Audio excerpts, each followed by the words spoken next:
শিৱসাগৰত শেহতীয়াকৈ দেখা গৈছে যে এটা সংঘৰ্ষমূলক এটা সাম্প্ৰদায়িক বাতাবৰণ সৃষ্টি কৰিব খোজা হৈছে। আহোম ৰাজত্বৰ আটাইতকৈ দীঘলীয়া সময়ৰ ৰাজধানী, য'ৰ পৰা অসমীয়া জাতি গঠন প্ৰক্ৰিয়া আৰম্ভ হৈছিল আৰু শেষ হৈছিল, যি আহোমে সকলোকে লগত লৈ অসমীয়া জাতিটোক গঢ়ি তুলিছিলে, সেই ঐতিহাসিক শিৱসাগৰত বিষবাষ্প বিয়াই দিবৰ কাৰণে হিন্দু মুছলমানৰ সংঘাত আৰু বিভিন্ন জাতি জনগোষ্ঠীৰ মাজত সংঘাত সৃষ্টি কৰিবৰ কাৰণে যোৱা কিছুদিন ধৰি যথেষ্ট পৰিমাণে চেষ্টা কৰি আছে। শিৱসাগৰখনক বাছি লোৱাৰ কাৰণ বোধহয় যিহেতু অখিল গগৈয়ে উচ্ছেদৰ বিৰোধিতা কৰি আছে, যিটো শিৱসাগৰে গোটেই উজনি অসমৰ জাতীয়তাবাদী মানুহবিলাকক প্ৰভাৱিত কৰি আছে। শিৱসাগৰে কোনোদিন কেতিয়াও বিজেপিৰ সাম্প্ৰদায়িক নীতিৰ ওচৰত চাৰেণ্ডাৰ কৰি দিয়া নাই। মানুহবিলাক বিবেচক, মানুহবিলাক সংস্কৃতিবান, মানুহবিলাকে চিন্তা কৰি কাম কৰে।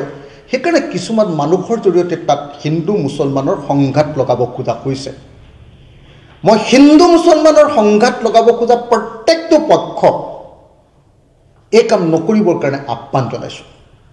শিৱসাগৰ প্ৰশাসনক ষ্ট্ৰিক্টলি মই নিৰ্দেশ দিছোঁ যে তেওঁলোকে যেন কাকো আইন হাতত তুলি ল'বলৈ অনুমতি নিদিয়ে, তেওঁ মুছলমানেই হওক, তেওঁ হিন্দুৱেই হওক।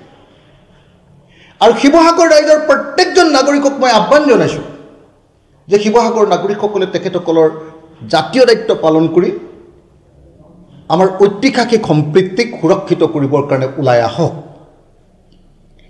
মই ইতিমধ্যে ডিজিপি আৰু অসমৰ মুখ্যমন্ত্ৰীক জনাই দিছোঁ যে আপোনালোকে শিৱসাগৰত পুলিচৰ ছত্ৰছায়াত, প্ৰশাসনৰ ছত্ৰছায়াত যি সাম্প্ৰদায়িক ৰাজনীতি কৰিব খুজিছে, যি ঘৃণাৰ বিষবাষ্প বিয়পাব খুজিছে, বিভিন্ন জাতি জনগোষ্ঠীৰ মাজত সংঘাত লগাই এক অস্থিৰ পৰিৱেশ সৃষ্টি কৰিব খুজিছে, এইটো কেতিয়াও আমি কৰিবলৈ নিদিওঁ।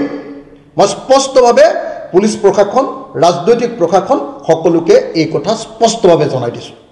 আৰু সেইকাৰণে মই এই মুহূৰ্তত প্ৰত্যেকজন শিৱসাগৰীয়ান মানুহক, শিৱসাগৰৰ প্ৰত্যেকজন নাগৰিকক বিনম্ৰভাৱে প্ৰাৰ্থনা জনাইছোঁ, আপোনালোকে কেতিয়াও উত্তেজিত নহ'ব আৰু কোনো মানুহৰ সাম্প্ৰদায়িক কথাত আপোনালোকে কেতিয়াও উত্তেজিত নকৰিব।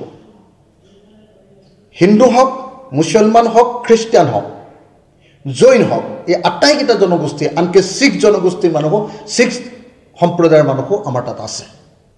গতিকে কোনো পধ্যে যাতে এই জনগোষ্ঠী বা ধৰ্ম সম্প্ৰদায়বিলাকৰ মাজত সংঘাত হ'ব নোৱাৰে, তাৰ কাৰণে আমি প্ৰত্যেকজন শিৱসাগৰৰ সচেতন নাগৰিকে আমি চেষ্টা কৰিব লাগিব।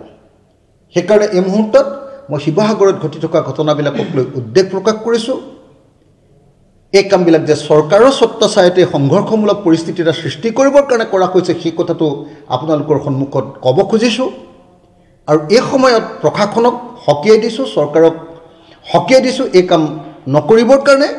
আৰু লগতে সমগ্ৰ শিৱসাগৰবাসী ৰাইজে যাতে কোনো পধ্যে কোনো চেঙেলীয়া লোৱাৰ কথা মতে হিন্দু মুছলমানৰ সংঘাতত জঁপিয়াই নপৰে, তাৰ কাৰণে মই সকলোকে আহ্বান জনাইছোঁ।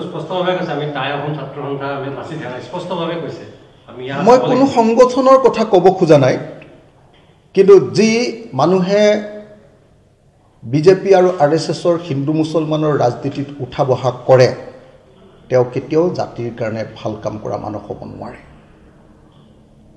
যি মানুহে, মই কোনো সংগঠনৰ নাম ল'ব খোজা নাই, কিন্তু যিবিলাক মানুহে চৰকাৰৰ কথা মতে উঠা বহা কৰে আৰু চৰকাৰৰ পৃষ্ঠপোষকতাত জাতি আৰু জাতিৰ মাজত সংঘৰ্ষ লগাবৰ কাৰণে পৃষ্ঠভূমি তৈয়াৰ কৰে, তেওঁলোক সঁচাকৈ জাতীয় শত্ৰু।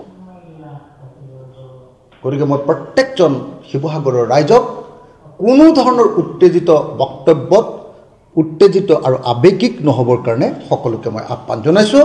আৰু হিন্দু মুছলমান সকলো ৰাইজকে ক'ব খুজিছোঁ যে কাৰো কথাত আপোনালোকে কেতিয়াও, কোনো পক্ষই কেতিয়াও কোনো উত্তেজনামূলক কাম, সংঘাতমূলক কাম, সংঘৰ্ষমূলক কাম, শিৱসাগৰৰ ঐতিহাসিক আহোম ৰাজত্বৰ সেই শিৱসাগৰৰ অসমীয়া জাতি গঠনৰ সেই পৃষ্ঠভূমি তৈয়াৰ কৰা সেই শিৱসাগৰৰ পৰা যাতে সদায় সম্প্ৰীতিৰ বাতাবৰণহে সৃষ্টি হয়, কোনো সংঘৰ্ষ, কোনো উগ্ৰ উত্তেজিত সাম্প্ৰদায়িক বক্তব্যই যাতে আমাক প্ৰভাৱিত কৰি সংঘাতলৈ লৈ যাব নোৱাৰে, তাৰ কাৰণে মই সকলোকে আহ্বান জনাইছোঁ।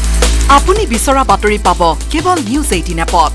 নিউজ 18 এপ ডাউনলোড কৰিবলৈ স্ক্যান কৰক এই QR কোড। গুগল প্লে ষ্টৰতো পাব এই নিউজ 18 এপ।